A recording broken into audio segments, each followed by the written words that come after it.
My name is Jason, and this is Just Watches. Okay, here's another watch I'm super late to the game on. However, it is a sort of timely review as Glycine recently released the combat sub in a variety of new sizes, including 39mm, which I'm very intrigued by. Now, this one was lent into the channel by the mysterious and generous Mr. X, and I was excited to finally get my hands on one of these. However, before we get to the review, if you're enjoying the contents of this channel, I invite you to subscribe, and if you're enjoying the contents of this individual video, please give it a thumbs up. Thank you so much.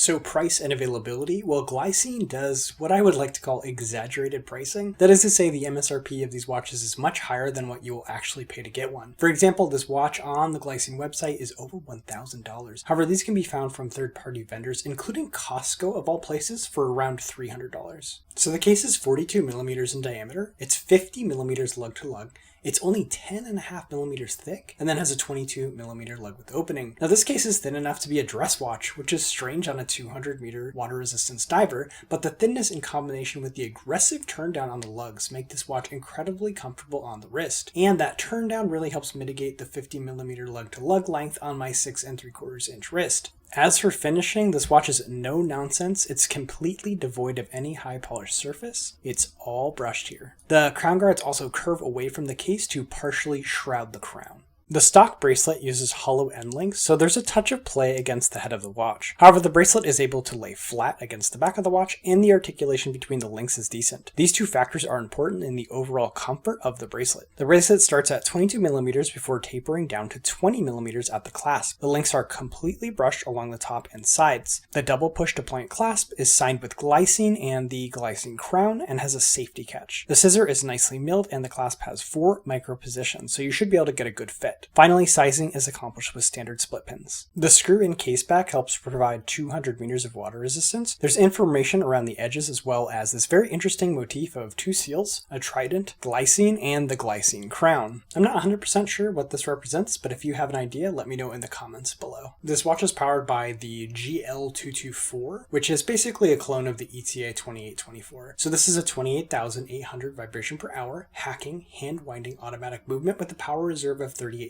hours and a stated accuracy of plus or minus 12 seconds a day. It also features a quick set date. So other than a micro brand or Steinhardt, it's pretty rare to find a Swiss movement like this in a watch that costs less than $400. So this is a very strong pro for this watch if you're looking for a diver with an affordable Swiss movement. The 7mm screw down crown is nicely knurled and signed with the Glycine crown. It is also very large in profile, giving plenty of surface area to operate the watch despite those crown guards. There's a strong pop as the crown deploys after unthreading the crown, and the threading and unthreading action is very smooth. I like the use of this beefy crown on this no frills diver. The flat sapphire crystal is perfectly flush with the bezel. There's no mention of anti-reflective coating on the Glycine website, but the dial is very legible due to the high contrast between the dial hands and indices. The bezel has a coin-style edge, which helps with grip, but it is also quite thin, which can make it pretty tricky to turn. This is a unidirectional 60-click bezel, which I actually much prefer to a 120-click bezel. The bezel turns with a satisfying click at each minute position. There's also a small tab at the 12 o'clock of the bezel, which I assume is to assist you in aligning the bezel at 12 and also provide additional grip while turning the bezel. There's no back play, and the bezel lines up nicely. The aluminum insert has a nice red triangle at 12, Arabic numerals for each of the 10-minute positions, and dashes for the other hour positions, and then again for the first 15 minutes. I love the splash of red here that ties into a few other splashes of red throughout the watch. The dial is matte black with a very subtle texture. There is no chapter ring, rather there is a half railroad track for each of the minutes. A large triangle resides at 12 with 3, 6, and 9 in Arabic numerals. The remaining hour positions are batons. All of these are loomed. The Glycine crown and Glycine at 12, as well as the combat and automatic at 6, are printed in the same color as the other elements of the dial, with sub and 20 atmospheres in red just below that. One of the most interesting parts of the dial is that 4 o'clock date position, which is not something you commonly see. It also utilizes red numerals for the date, which again is a bit quirky. I do like that they put the date at 4 o'clock. It allows the 3, 6, and 9 to all be present on the dial, and then the window does have a printed border. The watch uses Mercedes-style hands, I guess, except the hour hand doesn't actually have the Mercedes shape. The hands are flat and edged in a brushed gold that matches the other elements of the dial. The second hand is brushed and has what my wife refers to as a marshmallow on a stick design. Both the minute hand and the second hand are plenty long, and the second hand even terminates right at the printed ring at the very edge of the dial, which is extremely nice attention to detail.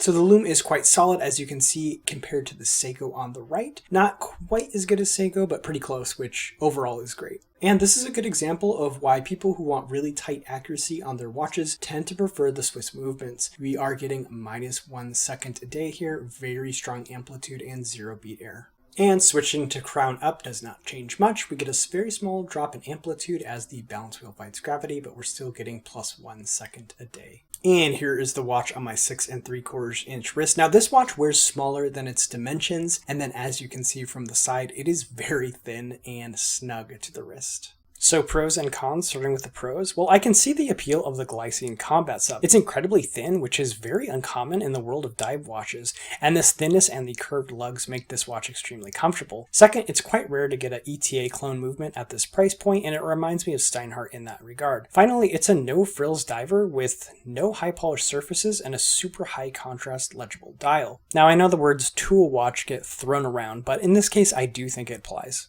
As for cons, I'm not a fan of the 22mm lug width. It looks a bit wide, and I think 20mm would be a better choice here, as it would make the watch feel sleeker overall, especially considering how thin it is. Also, the end links are hollow, so the watch will jangle and move on the bracelet, which makes it feel less solid overall. As for comparables, for just shy of $400, you can get a Steinhardt diver, which is an extremely solid diver that is also going to get you an ETA and or Sellita movement and a similar set of specs, such as sapphire crystal, etc. Another Swiss powered diver you might consider is the Tissot Seastar. Now, I haven't had the chance to check one out, but I was very impressed by the Tissot PRX from a few reviews back. And then on the less expensive side, for just about $200, I can always recommend the Orient Kamasu. So there you have it, the Glycine combat sub. What do you think about this watch? Let me know in the comment section below. As always, if you're enjoying the contents of this channel, I invite you to subscribe, and if you like the contents of this individual video, please give it a thumbs up. That's all for this time. My name is Jason, and you've been watching Just Watches.